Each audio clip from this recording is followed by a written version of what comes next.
What's happening, everybody? Welcome back. Hey, if you are watching this video, you probably have a Ram truck like I do and dealing with some water intrusion problems into the cab. Kind of noticed that because the inside of the windows will fog up on those sunny days after the rains, or maybe the inside of your truck just smells like a dirty old wet sock. So just to kind of give you a rundown, my truck is a 2019 Ram 1500 Laramie edition. I had this about a year now. I bought this in March of 2022 with about 19,000 miles on it. So it's just been a year now since I've owned this, and been dealing with a water problem inside the cab for about the last 3 months, mainly because the first 9 months of ownership it just didn't rain here in California, so it was hard to tell if it was leaking or not. So anyways, we just kind of run through some of the common issues that you may be dealing with if you have one of these trucks and are dealing with water inside the cab. The first most common issue, we'll just swing around here, is the third brake light up there on top. There's a bunch of videos on the internet about the third brake light and how to seal that, so I won't get into too much detail on that. And basically just pull that off, replace the gasket, maybe put a little sealant on that, and then screw it back in. It should be good to go. Let's just walk around the back of the truck here really quick. The second issue that I've been dealing with, or actually one of the probably the second common issue, is the leak from the back glass. And what happens here, and climb up here a little bit, is you'll get a crack here in the window frame right above the mullions or so right here. And I had that problem. These were both cracked on both sides, and I had this whole back window replaced. So one of the things that I noticed is that I had the seat up, and back under here I have this container that I have just a bunch of like jumper cables and spare parts and stuff in. I noticed this towel that I have underneath the seat was soaking wet one day, and the carpet was just saturated with water. So anyways, I had the back window replaced, and swing around here, and fortunately I was able to get that covered by my insurance company. I did have to pay my deductible on that. They used the original OEM glass because that's apparently the only one that would fit on this truck, and that total cost was probably about, I think, 11 or 1200 bucks out the door. But again, I just paid my deductible and the insurance covered the rest. So that's kind of the second most common thing, is that rear window leaking, and the only way to fix that is to replace the window. Now let's we'll climb back up in here. All right, the next thing is I had the back window replaced, and I've already dealt with this. I put some sealant on here, and I was still getting water into the cab. So the next thing is I put some sealant just along this crack here. I was only getting water on this side of the cab, so I just put some sealant along this crack. And what I'm using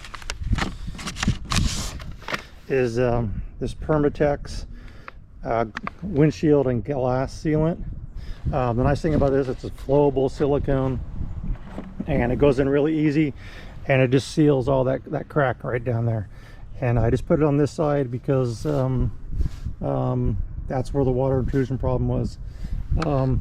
And now the next thing up here is around the antenna, the shark fin as I like to call it, is you could be getting water through there.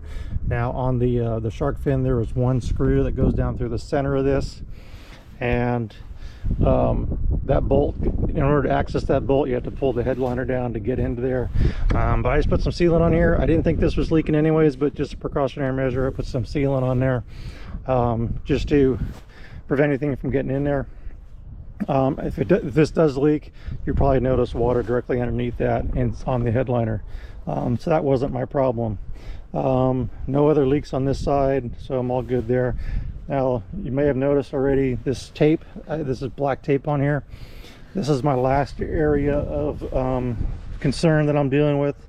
I put this tape on here. This is like electrical tape, but it's really wide and a little bit heavy duty. I've been getting water in the cab in this corner, and so I taped this up a couple weeks ago, and since then we've had some pretty big rains and I haven't noticed any water in there. So this strip, and I'll show you the other side really quick what it looks like. See this molding strip that comes down here. There's obviously some water on the other side getting in underneath this strip, which means there's where the side panel and the roof panel come together, there must be some kind of crack in that and those panels. So I need to get this strip off somehow, and I haven't really dug into that yet because it's been raining most weekends, to pull this off and then seal underneath it. So let me show you really quick back inside what I was talking about. All right, so as far as the leaks that I've been seeing is up here on the passenger side. I'd run my finger just right along the headliner like this, and my finger would come out soaking wet. So I knew there was water coming in somewhere along here. It doesn't happen on the other side at all. It only happens on this side.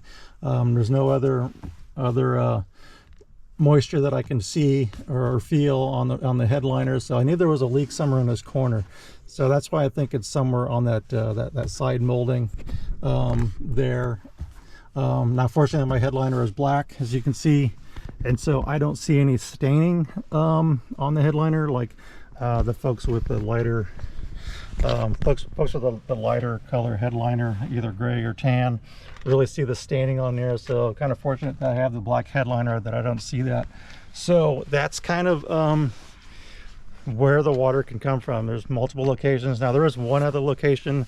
This might be only an issue with maybe the 4th gen Rams up to 2018.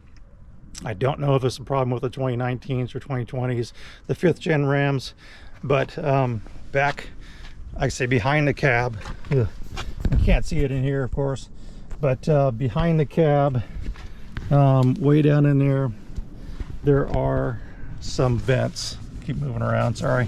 Anyways, there's 2 vents on the back of the cab, which you have to take out the seats, you have to take out the basically the interior in order to get to those, and those 2 vents which let air out, so you don't build up pressure inside the cab.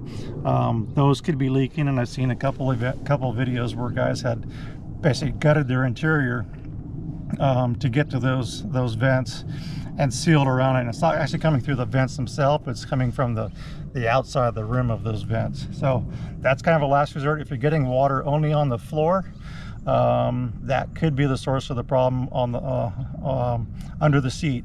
But like I said, in my case, I'm getting water up here in this corner only. So what I have to do is, you know, like I said, I got this tape on here for now, which seems to alleviate the problem. So I'll have to get up under there and get that sealed at some point once we stop having all this rain in California. We're gonna have more rain starting tomorrow, I think, through the weekend. It's gonna come down and just kind of keep raining for the next 4 or 5 days. So California is definitely out of the drought. But anyways, that's kind of the rundown through the rabbit hole of the water leaks on the cabs of the Ram trucks. So if hopefully this helps, kind of helps you pinpoint some of those things, and good luck. And if you let me know if you watch this video and it helps you out, let me know what year truck you have, and see if there's a consensus as far as what years this affects. I know it affects 2019s, I think the 2018s, the 4th gens as well, especially with the third brake light. And those vents on the back of the cab affects the 2018s and some of those other 4th gen Rams. Not sure if it affects the 5th gen Rams. I don't have that problem myself, but anyways, thanks for watching. Hope that helps you out, and good luck.